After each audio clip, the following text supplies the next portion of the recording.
hoping that the journey and the music speaks for itself. And, that's really more important than even the conversation we're having. Music is way Right. more important than you or I because it's Hmm. going to live much longer than me and longer than you took. So, Yeah, that's true. yeah. No, this is a story of the Uptown Rebel, and I want you to hear me clearly.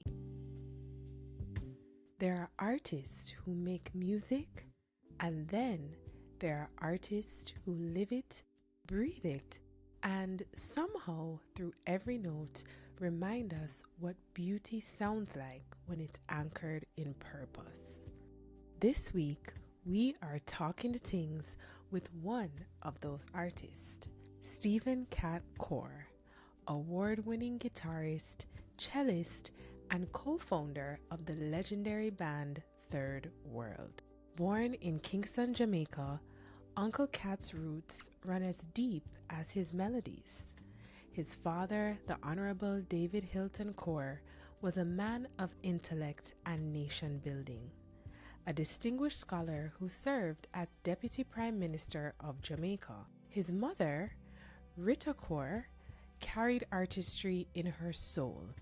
She was trained in music and broadcasting at McGill University and the Royal College of Music in London, and became one of Jamaica's most respected music educators. At just 4 years old, Uncle Cat responded instinctively to music, not with words, but with movement. He shares on this episode that his mother recalls him moving when music played and being still when it stopped. Recognizing something profound, she placed a cello in his hands, and the rest is, well, symphonic history. Uncle Cat's relationship with music blossomed. He performed on stages across Jamaica, playing the Swan for Princess Anne at King's House and earning a silver medal at the Jamaica Festival by the age of 10. Yet, even as a classically trained prodigy, his ears and his heart were tuned to something else: the rising sound of Jamaica's sound system. By age 12, he was captivated by ska and pop, rock and roll, and by 13, he was the lead guitarist for Inner Circle. At 17, Uncle Cat joined forces with his friend Ibo Cooper, and together they helped to form a band that would carry Jamaican music to the world, which we know today as Third World. For the past 5 decades, Uncle Cat has been the heartbeat of that sound, fusing classical elegance with roots energy, cello with consciousness, and rebellion with refinement. Uncle Cat's artistry has taken him across continents and onto some of the world's grandest stages, with 9 Grammy nominations, the United Nations Medal of Peace, and several other international and national honors, including the Order of Distinction in 2005. Uncle Cat's legacy is etched in both Jamaican and global music history. Did you know that in 2023, the Rolling Stone magazine named Uncle Cat one of the 250 greatest guitarists of all time? Of all time, not just in reggae. Recognizing not only his technical brilliance, but his ability to make the guitar speak, to carry reggae's rhythm, rock's energy, and classical grace all at once. Stephen Cat Coore is, in every sense, the embodiment of harmony, the classically trained uptown rebel whose strings have told the story of a nation. Now grab your tea, coffee, or a glass of wine, and let's talk to Tings. Hello, everyone. Welcome back to Let's Talk to Tings, where we discuss personal growth, travel, music, and wellness while encouraging you to live fearlessly and fabulously. I'm your host, Ash, and this week We are talking to Tings with cellist, lead guitarist, and one of the founding members of the legendary 9-time Grammy-nominated band Third World, Stephen Cat Coore. Hi, Uncle Cat. How are you? I'm good. How you doing? I'm well, thank you. Thanks so much for coming to talk to Tings with me today. No, man, that's great, but nice to be with you. Thank you so much. So, Uncle Cat, you've given the world, along with your bandmates, decades of timeless music from 96 Degrees in the Shade to Know That We Found Love and so many other hits. And your artistry has defined an era, really. However, to me, your humility has defined your legacy. But before you were the legendary artist that the world knows today, you were a young boy who grew up surrounded by music with your family in Jamaica, and your father was a musician, correct? Mommy, Your mom was a musician. Sorry about that. You grew up in an environment with a lot of music, is what I'm trying to get at. of course, and you're correct.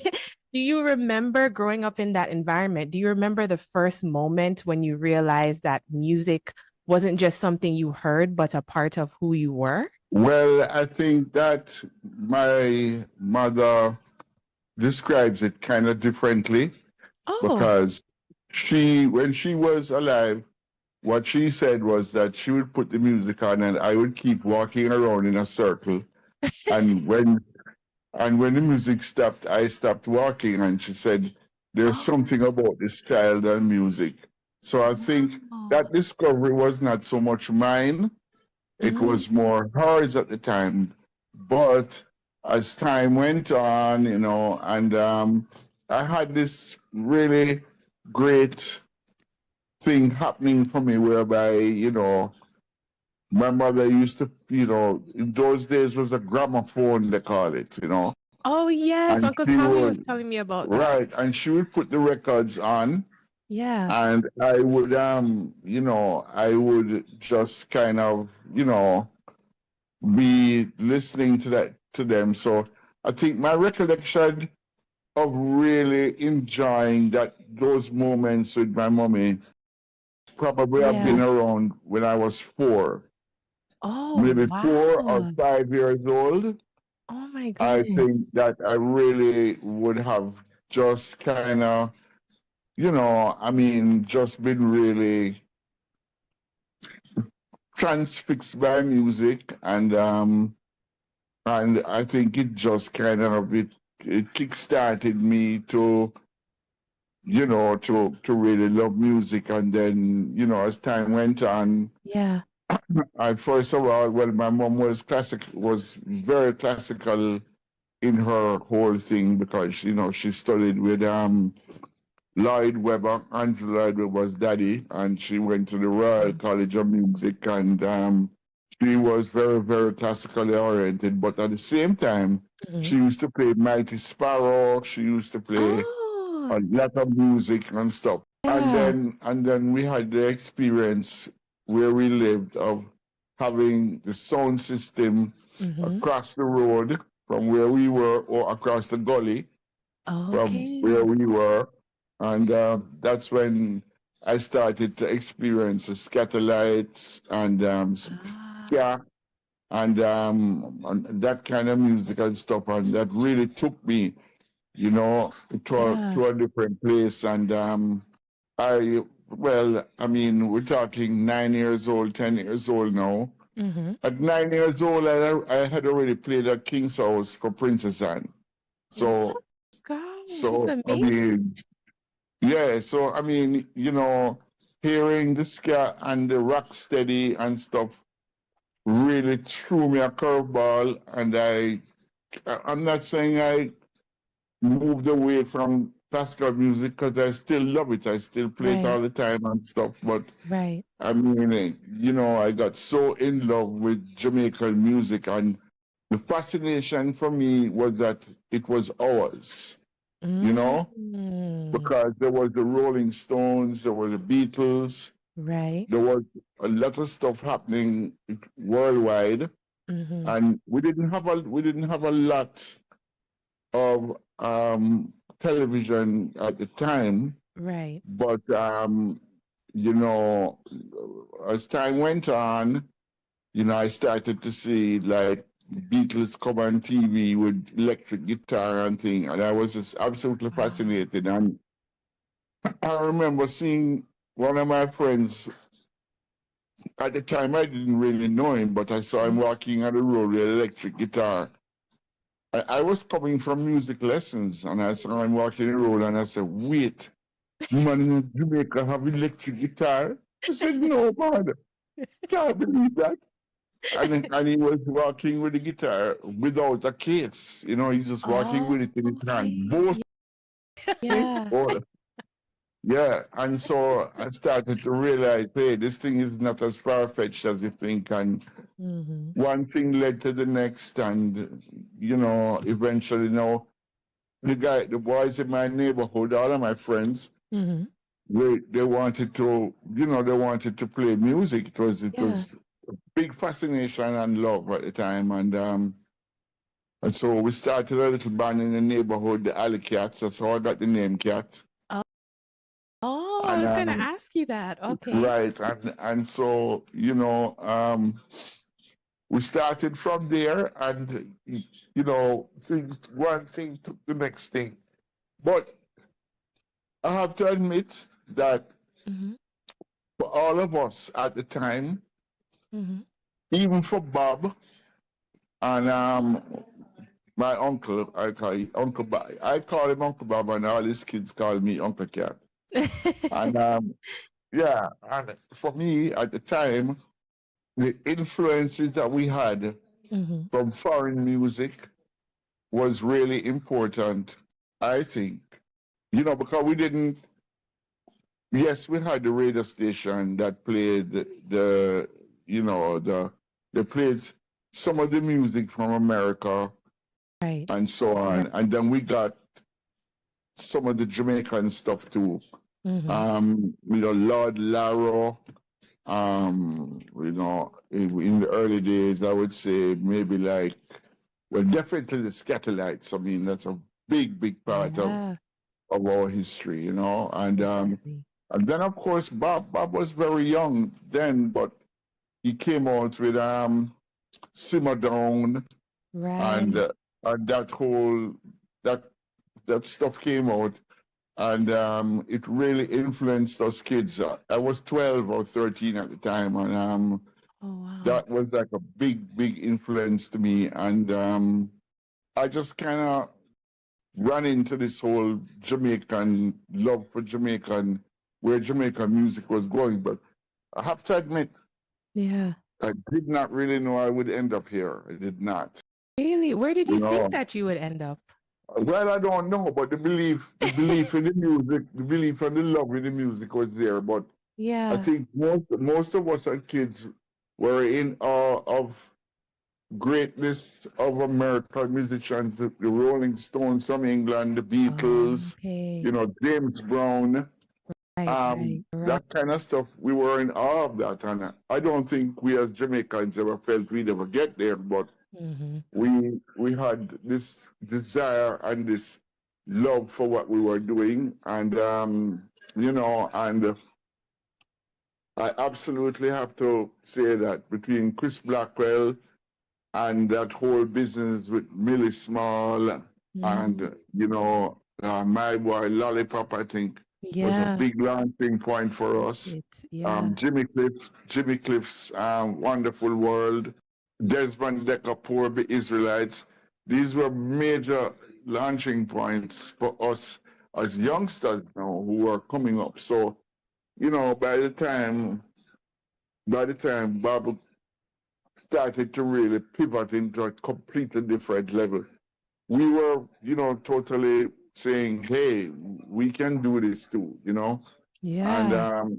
yeah, and we had tremendous Mhm. influences from Santana and from Sly and Family Stone. Mhm. I mentioned James Brown already, and we just kind of, we as kids, I mean, I had a whole generation around me who really, I mean, I have to admit, a lot of them went on different roads, but I stayed on Right. my road, and that's where I am now. So, Wow. that's the best way I can put that section of things. That's amazing. And I wonder if we could go back a little bit. So, how you said that your mom basically saw how music made you feel, or, literally made you move or not move. I know that your son plays music as well. Did you see that with him also?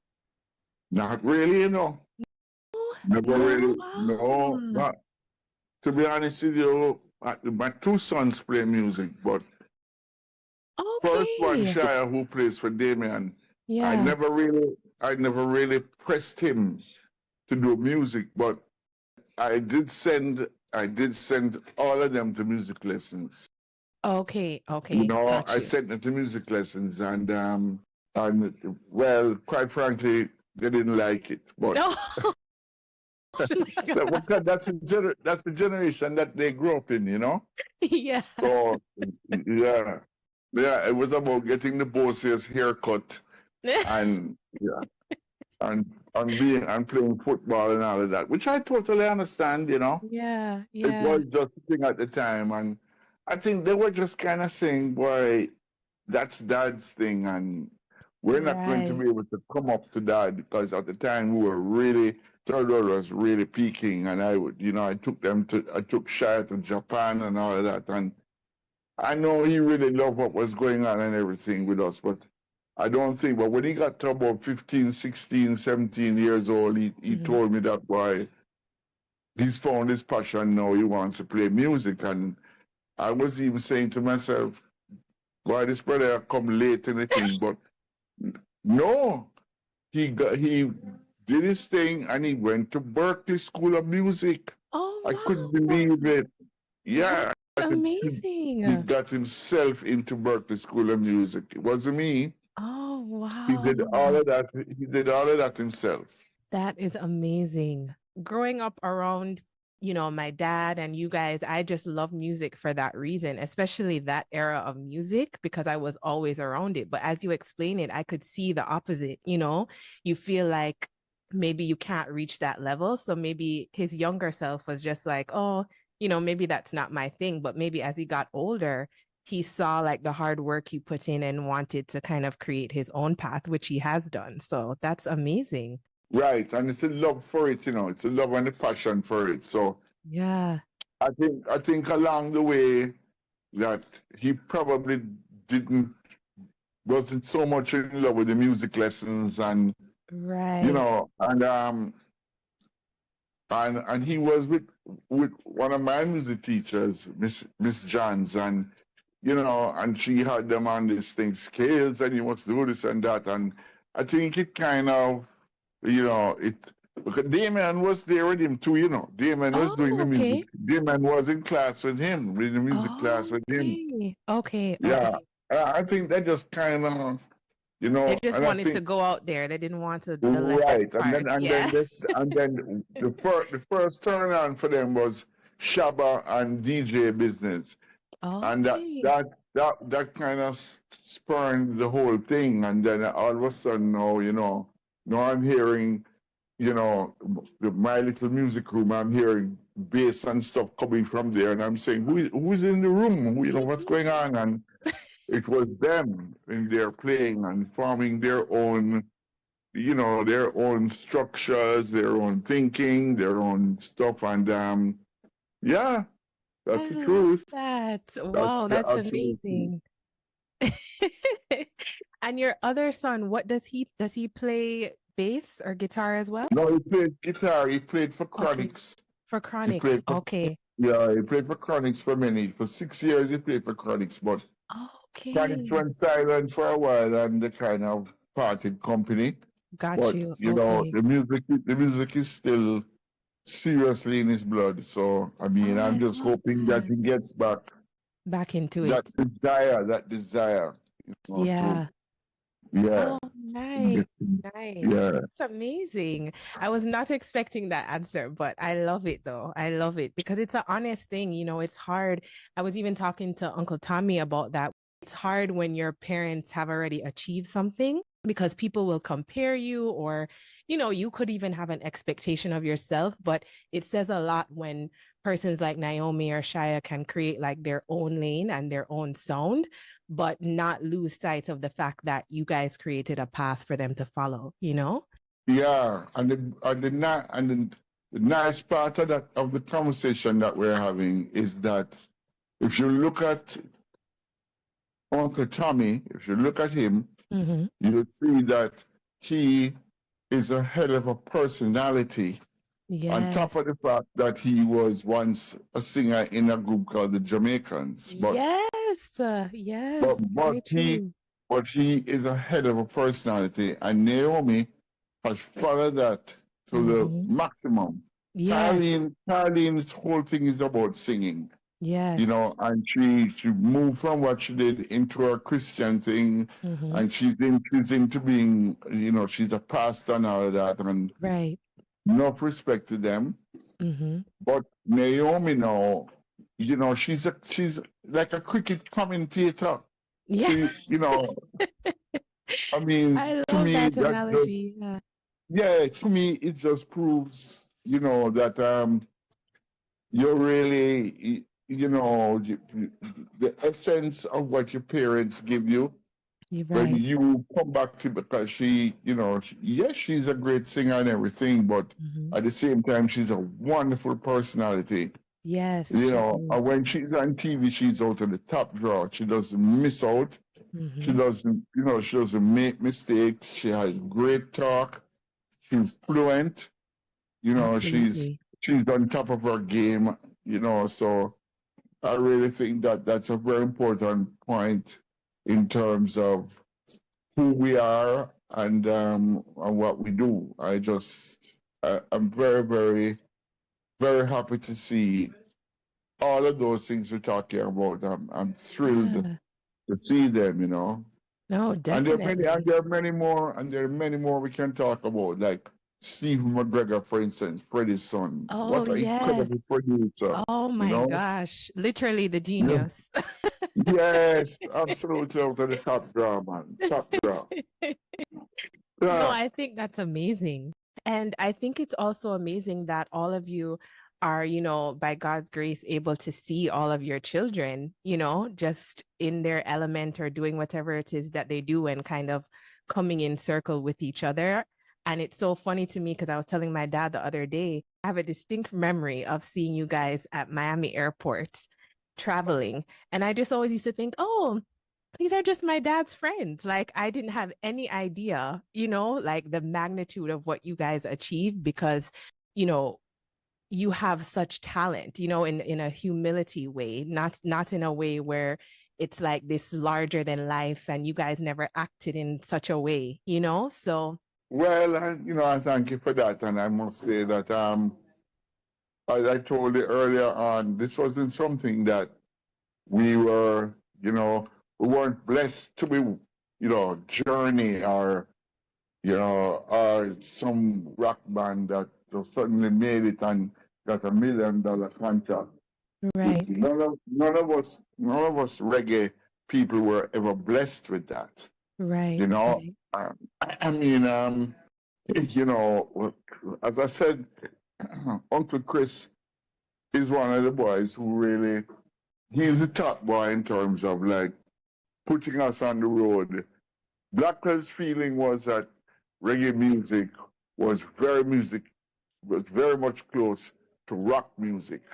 Right, You right. know, he told Bob, he said, Bob, don't look at this. This was Catch a Fire album. He said, Mhm. don't look at this thing as being a reggae album. Look at it as being a rock album.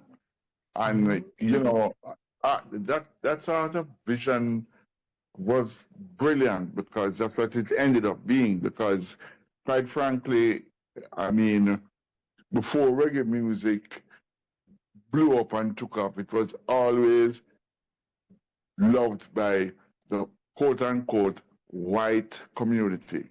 Right. The youngsters that were going to college in Mm-hmm. California, they Mm-hmm. launched us. You Ah. know, places like San Francisco, Mm-hmm. um, Los Angeles, San Diego, they launched us, launched reggae. Yeah. And then, you know, as things went on, and we have a big diaspora on the East Coast, Mm-hmm. So the East Coast started to get into it now. So New York and Third World actually is responsible for a lot of that because our song Now That We Found Love was Yeah. a massive hit in New York. So it Okay. helped to propel that whole thing that was happening there, you know?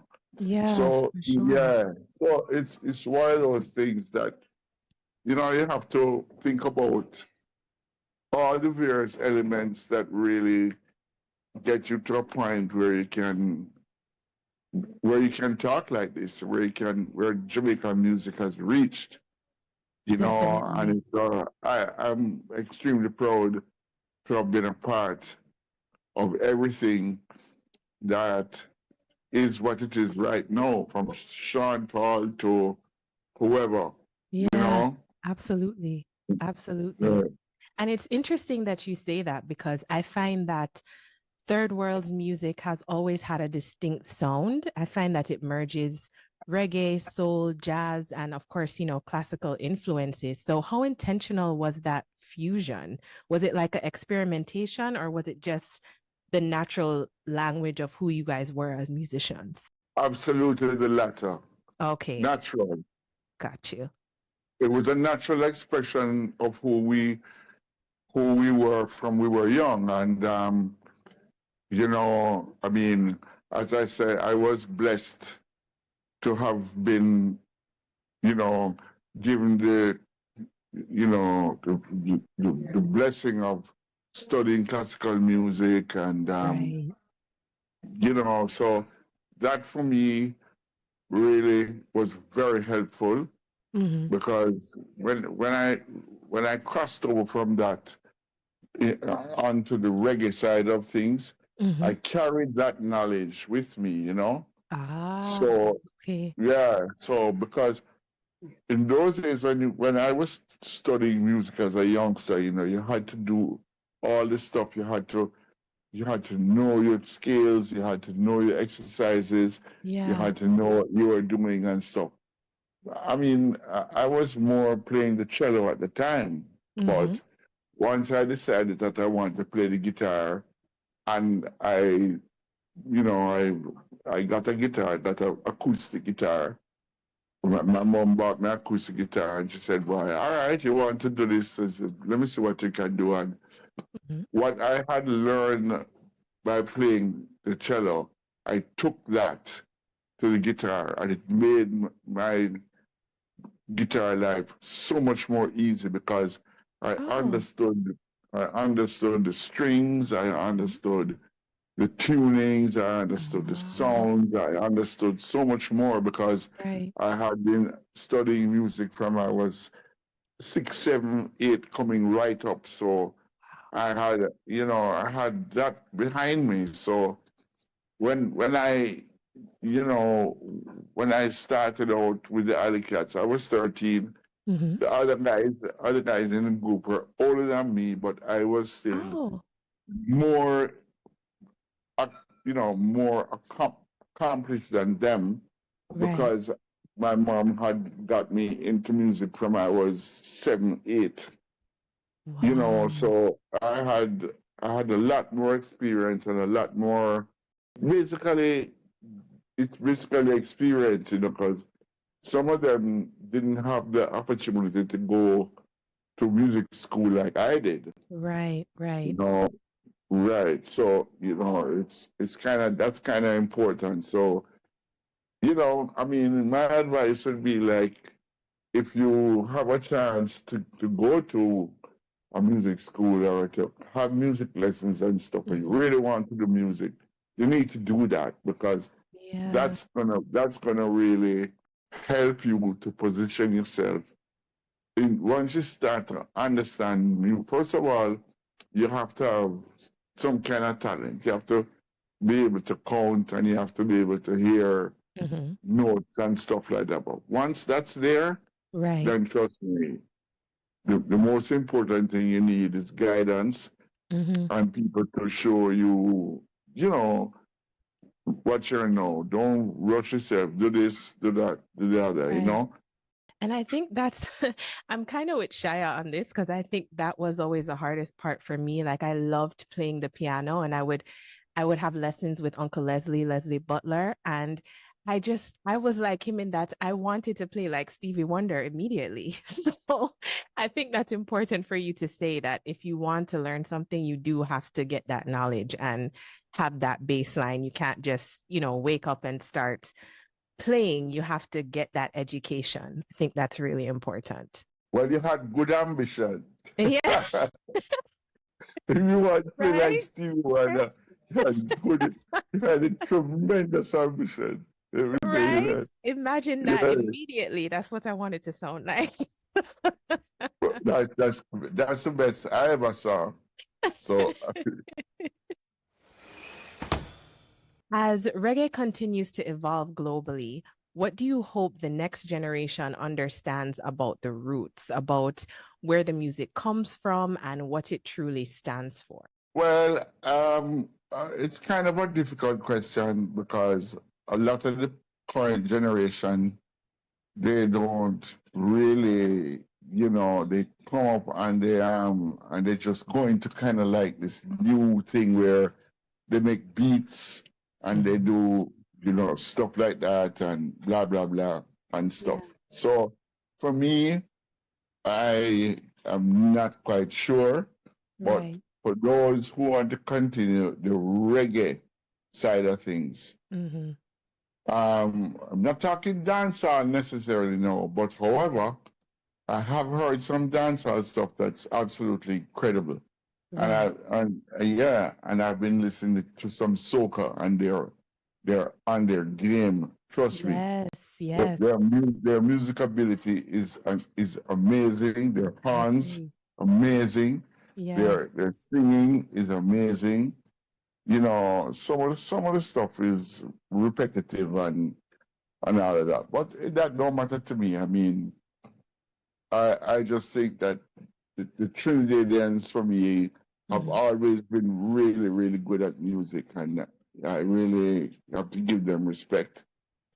But for us, I just hope that well, I don't think we have much problem because the the kids nowadays they can go from one drop to dancehall in a second. All of them That's can true. do everything. They can do everything. That's true. Yeah. They're That very is. bright.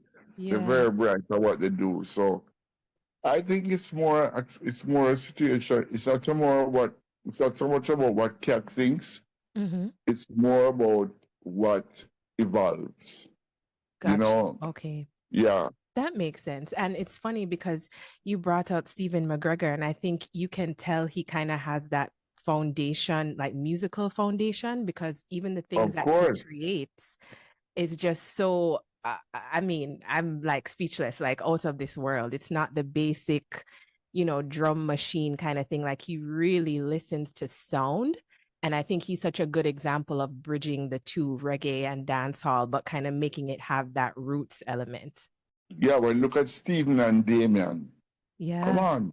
yeah, They're out of the top draw when it come on to that.